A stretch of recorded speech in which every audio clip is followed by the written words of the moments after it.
Hi everyone, my name is Teresa Webster and I'm the Marketing Director here at Broughton Software. Today I'm going to talk to you about how to select a LIMS. So many of you who are lab managers might be tasked with annual objectives or process improvement projects, and one of those might be to implement a LIMS and introduce some form of automation into your lab. But when you think about a LIMS project, you think, gosh, there's so many products on the market. Which ones do I need to choose? How do I choose the right one? How do I make sure that everyone likes using the LIMS? And that it's a long-term investment for the business and you want to make the right choice. So today I'll take you through 4 areas that you can concentrate on that will help you to select the best LIMS suited for your lab. So those areas are functionality, deployment, technical support, and obsolescence avoidance. When shopping for a LIMS, the first area we would look at is functionality. With so many LIMS products on the market, there's so many features to choose from, it can be kind of overwhelming. You want to choose the right LIMS for your lab, so how do you go about that? One of the first things we tell our prospective clients to do is map your current process.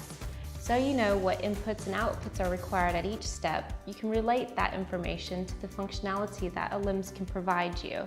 And from this, you can make a list of requirements and designate which requirements are mandatory and desirable. And from that list, you'll have the same hymn sheet, if you will, to send to different suppliers. That way, when they come back with a quote, you're comparing apples to apples instead of apples to oranges. Before you can fully enjoy the automation and efficiency of your new LIMS, you'll need to go through the deployment phase. This is the initial installation and configuration of your system.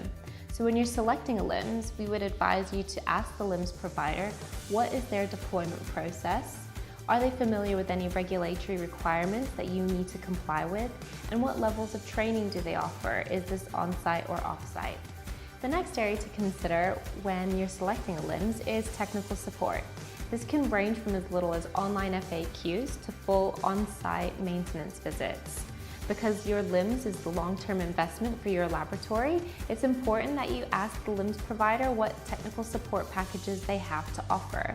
So with that, you'll want to know what's included in technical support, what the hours of operations are, and what the costs are now and in the future. With that information, you can use that to help calculate your return on investment, which will effectively help you select the best LIMS for your laboratory. The final area you should consider when you're selecting a LIMS is obsolescence avoidance.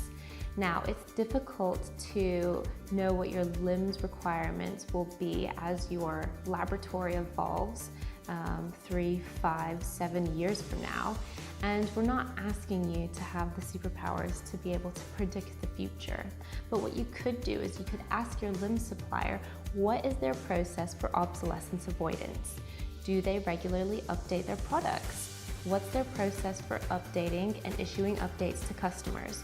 Is there any downtime that you'll have to experience? And what are the costs associated with implementing upgrades? Thank you for tuning in today. We hope you found this information useful on our vlog on how to select a LIMS. Stay tuned to our social media for any future vlogs that you might find helpful. My name is Teresa Webster, Marketing Director at Broughton Software, and we hope to see you guys soon. See you later.